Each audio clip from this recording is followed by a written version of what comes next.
ಇವನು Shetty duplicate expert, ಇವನು ನಾಗಿ duplicate ತಂದೆಲಿ Shetty partner, ಇವನ್ Gende mechanic driving expert, ಗಾಳಿ ಬೀಸೋ ಸ್ಪೀಡ್ಗೆ ಸರಿಸಾಟಿಯಾಗಿ ಗಾಡಿ ಓಡಿಸ್ತಾರೆ. ಹಾಯ್ ಹಲೋ ನಮಸ್ಕಾರ, ಎಲ್ಲರೂ ಹೇಗಿದ್ದೀರಾ? ಐ ಹೋಪ್ ಎಲ್ಲರೂ ಚೆನ್ನಾಗೇ ಇರ್ತೀರಾ. ನಾವು ಎಲ್ಲಿಗೆ ಹೋಗ್ತಿದ್ದೀವಿ ಅಂತ ಯೋಚನೆ ಮಾಡ್ತಿದ್ದೀರಾ? ಚಿಕ್ಕಮಗಳೂರಿಗೆ ಸ್ಮಾಲ್ ಟ್ರಿಪ್ ಇದೆ ಅಂತ ಹೋಗ್ತಾಯಿದ್ವಿ. ಯಾಕೆ ಅಂದರೆ ಅದೊಂದು ಬೇರೆ ಕಥೆನೇ ಇದೆ. ಫೈನಲಿ ನಾವು 3 ಜನ ಬರ್ತಾ ಇದ್ದೀವಿ. ಆಲ್ರೆಡಿ ಕಾರಲ್ಲಿ ಮುಂದೆ ಹೋಗಿದ್ದಾರೆ ಹುಡುಗರೆಲ್ಲ. ಏನಕ್ಕೆ ಅಂತ ಮುಂದೆ ಹೋಗ್ತಾ ನಿಮಗೆ ಗೊತ್ತಾಗುತ್ತೆ ನೋಡಿ.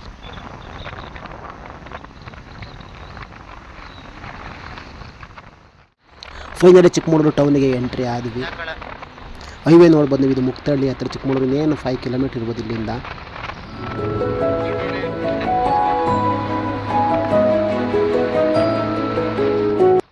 ಫೈನಲಿ ಚಿಕ್ಕಮಗಳೂರಿಗೆ ಎಂಟ್ರಿ ಆದ್ವಿ. ಆದರೆ ಆಗಿದ್ದೇನು, ಅಲ್ಲಿ 3 ಜನ ಇದ್ದೀವಿ ಅಂತ ಮೊದಲೇ ಗೊತ್ತು. ಆಲ್ರೆಡಿ ಪೊಲೀಸರು ಅಡ್ಡ ಆಗ್ತಿದ್ರು ಅಂತೇಳಿ ನಾವು ಇಬ್ಬರು ನಡ್ಕೊಂಡು ಹೋಗೋಣ ಅಂತೇಳಿ ಒಬ್ಬನ ಮುಂದೆ ಕಳಿಸಿದ್ವಿ. ಆ ಬರ ಬಿಸಿಲಲ್ಲೋ ನಡೆಯೋಕ್ಕೂ ಆಗ್ತಾಯಿಲ್ಲ ಬೇರೆ. ಆಲ್ರೆಡಿ ಹುಡುಗರು ಕಾರಲ್ಲಿ ಮುಂದೆ ಬಂದಿದ್ರು, ಇನ್ನು ಮುಕ್ಕಿದ್ದು ನಾವು 3 ಜನ. ಫೈನಲಿ ಆಗಿ ಅವ್ರಿರೋ ಜಾಗಕ್ಕೆ ನಾವು ಬಂದ್ವಿ. ಆಲ್ರೆಡಿ ಅವ್ರು ತಿಂಡಿ ಮಾಡ್ತಿದ್ರು, ನಾವು ಸ್ವಲ್ಪ ತಿಂಡಿ ಮಾಡೋಣ ಅಂತೇಳಿ ತಿಂಡಿ ಮಾಡಿದ್ವಿ. ನಾನು ತಿಂಡಿ ಬೇಡ ಅಂತೇಳಿ ಸ್ವಲ್ಪ ಕಾಫಿ ಕುಡಿದೆ ಅಷ್ಟೇ. ಫೈನಲಿ ಕಾಫಿ ಕುಡ್ಕೊಂಡು ಕೆಲವರು ತಿಂಡಿ ಮಾಡಿಕೊಂಡು ಮತ್ತೆ ಜರ್ನಿ ಸ್ಟಾರ್ಟ್ ಮಾಡಿದ್ವಿ. ಎಲ್ಲಿಗಂತ ನಮಗೆ ಗೊತ್ತಾಗ್ತಿರಲಿಲ್ಲ. ಫೈನಲಿ ಅವ್ರ ಮುಂದೆ ಕಾರಲ್ಲಿ ಹೋಗ್ತಾಯಿದ್ರು, ನಾವು ಹಿಂದೆ ಅವರಿಂದ ಫಾಲೋ ಮಾಡ್ಕೊಂತ ಹೋಗ್ತಾ ಇದ್ವಿ. ಫೈನಲಿ ನೀವು ಇಲ್ಲಿ ಆಲ್ರೆಡಿ ನೋಡ್ಬೋದು, ಕಾರು ಬಂದು ಪಾರ್ಕಿಂಗ್ ಮಾಡಿದ್ದಾರೆ. ಜೊತೆಗೆ ಅಲ್ಲಿ ಬಂದಿದ ಮೇಲೆ ನನಗೆ ಅರ್ಥ ಆಯಿತು ಇದು ಶುಂಠಿ ತರಕ್ಕೆ ಅಂತೇಳಿ. ಇಲ್ಲಿಗೆ ಬರೋವರೆಗೂ ನನಗಂತೂ ಗೊತ್ತಿರಲಿಲ್ಲ ಶುಂಠಿ ತರಕ ಅಂತೇಳಿ. ಫೈನಲಿ ಶುಂಠಿ ಆಗಿ ತಕ್ಕ ಬಂದಿವೆ. ಜೊತೆಗೆ ಇಲ್ಲಿ ಅಡಿಕೆ ತೋಟವನ್ನು ನೋಡ್ಬೋದು ನೀವು ಇಲ್ಲಿ.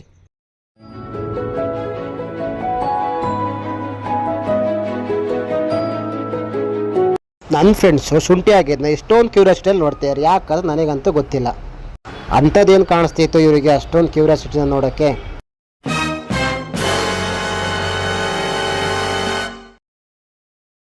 ಫೈನಲಿ ಶುಂಠಿ ಹಾಕೇನೋ ಶುರು ಮಾಡಿದ್ರು. ಬಟ್ ಅದು ತುಂಬ ಚೀಲ ಬೇಕಲ್ವಾ, ನಾವು ತರಕ್ಕೆ ಹೊರಟಿವಿ ಕಾರಲ್ಲಿ.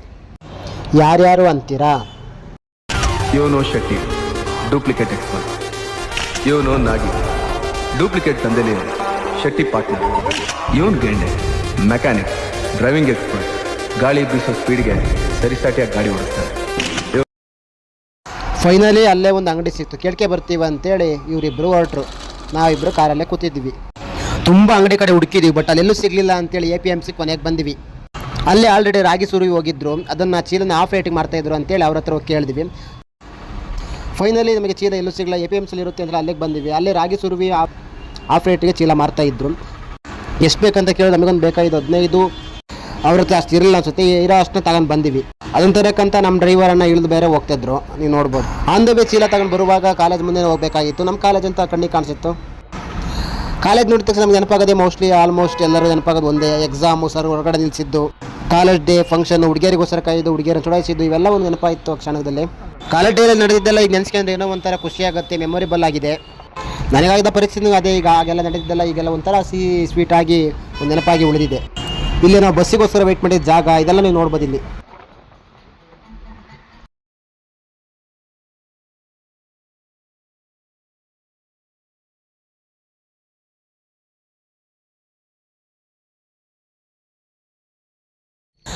ಇನ್ನೇನು ಫೈನಲಿ ನಾವು ಅಲ್ಲಿಂದ ಶುಂಠಿ ತೆಗಿತಕ್ಕೆ ಬಂದಿವಿ. ಚೀಲಕ್ಕೋಸ್ಕರ ವೆಯ್ಟ್ ಮಾಡ್ತಿದ್ರು. ಚೀಲ ತಂದ ತಕ್ಷಣ ರಪರಪ್ಪನಾಗಿ ಎಲ್ಲ ತುಂಬ ಹಾಕಿದ್ರು. ಕಣ್ಣು ಬಿಡುವಷ್ಟರಲ್ಲಿ ಚೀಲ ಎಲ್ಲ ರೆಡಿ ಆಗಿತ್ತು. ಇದನ್ನೆಲ್ಲ ತಗೊಂಡೋಗಿ ಆಟೋಗೆ ಲೋಡ್ ಮಾಡೋಕ್ಕಂತ ಕೆಲವು ಜನ ಇದ್ರು.